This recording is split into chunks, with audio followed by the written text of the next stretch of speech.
Right now, at this very moment, God is speaking directly to you, not by coincidence, not by accident, but because there is something He has been trying to tell you, something urgent, something that cannot wait another day, another hour, another second, because the blessing that has your name written on it, the breakthrough you have been crying out for, the miracle you have been fasting and praying and believing for has been held back. Not by your enemies, not by your circumstances, not by the economy, not by the people who walked out of your life, but by something far closer, something that lives in the quiet corners of your own heart, something you have never confessed out loud, something you do the moment no one is watching, something you scroll back to when the lights go off at night, something you return to again and again, even though every single time you feel that deep hollow ache afterward, that shame that settles over your soul like a heavy fog, and you tell yourself never again, but then never again becomes tomorrow, and tomorrow becomes next week, and next week becomes a pattern, and that pattern becomes a chain, and that chain, beloved, is exactly what God is talking about today.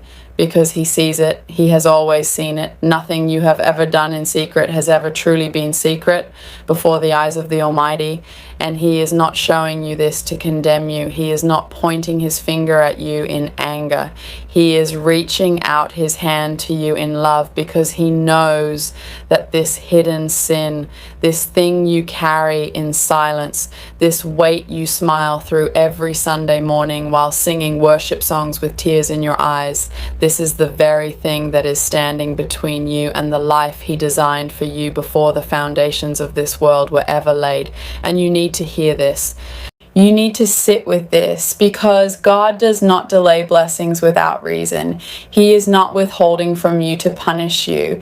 He is a Father who disciplines because He loves, who closes doors because He sees what is behind them, who allows the hunger to deepen so that when the feast finally comes, you will never take it for granted.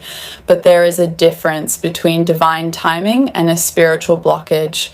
And what you are experiencing right now is not a season of waiting. It is a season of confrontation. God is confronting the thing in you that you have made peace with, the sin that you no longer even call sin, the compromise you have dressed up in comfortable language so it does not feel so heavy, the anger you call righteous that is really just bitterness wearing a holy costume, the pride you call confidence that is really just a wall you built so no one could ever see how broken you feel inside. The lust you call loneliness that leads you down roads you know are destroying you piece by piece. The envy you call ambition that poisons every achievement because it was never really about growth. It was about comparison. And comparison is a thief that will rob you of every joy God places in your hands. And listen, this is where it gets real. God told the prophet Haggai to ask the people why they were working so hard and bringing home so little, why they were eating but never satisfied, why they were drinking but never filled, why they were earning wages but it was like putting money into a bag full of holes. And the answer was not that God had abandoned them. The answer was that they had prioritized everything except what God was calling them to deal with. And that is exactly your story right now. You have been working, you have been praying, you have been sowing seeds, you have been faithful in so many visible ways, but there is one area, just one, that you have kept off limits. One room in the house of your heart that you have locked and said, God, you can have everything except this.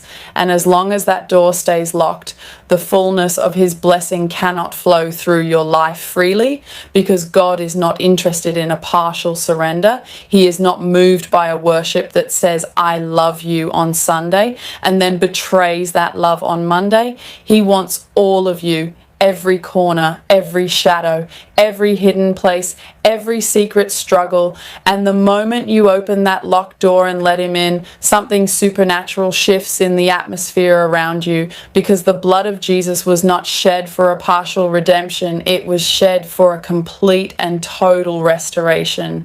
And the enemy knows this, which is why he has worked so hard to convince you that what you're hiding is too dark, too shameful, too far gone for God to touch, that if people knew the real you, they would never look at you the same way. That you are too deep in it to ever truly be free. But I need you to know that every single word the enemy has whispered to you about your condition is a lie, because the God who made the universe out of nothing can certainly make something out of you. The God who called Lazarus out of 4 days in the tomb can certainly call the dead places in your life back to life. The God who restored Peter after he denied him 3 times in front of a fire can certainly restore you after everything you have done in the dark. But here is what you must do right now, today, in this moment. You must stop hiding. You must stop managing the sin and start confessing it, not just to God, but to someone safe, someone trustworthy, someone who can pray with you and hold you accountable, because secret sin thrives in isolation and dies in the light. And the reason so many believers stay stuck in cycles they cannot break is because they are trying to fight in the dark what can only be defeated in the open. And God is calling you right now to make a decision, not a New Year's resolution, not a vague intention, but a firm, gut level, soul deep decision that you are done, that this is the last day you carry this thing alone, that you choose freedom over comfort, that you choose the fullness of God's blessing over the temporary relief of a secret sin that was never actually giving you what you were looking for in the first place, because every sin is a counterfeit. Every sin is a broken system promising water it can never hold. And you were made for the living water. You were made for the river that never runs dry. You were made for the life that Jesus described when he said, I came that they might have life and have it abundantly. And that abundance is real. It is yours. It has your name on it. But it requires a clean vessel. And today God is asking you to let him cleanse you. Not tomorrow, not after you get it together, not after one more attempt at self-improvement. But right now, in your weakness, in your shame, in your failure, come as you are and watch what he does.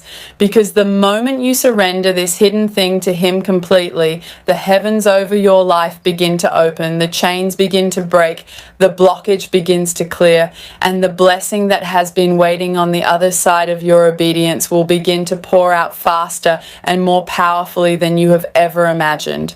So if you feel this message in your spirit right now, if something inside you is burning, if tears are rising in your eyes and you know exactly what God is talking about, do not let this moment pass without acting on it.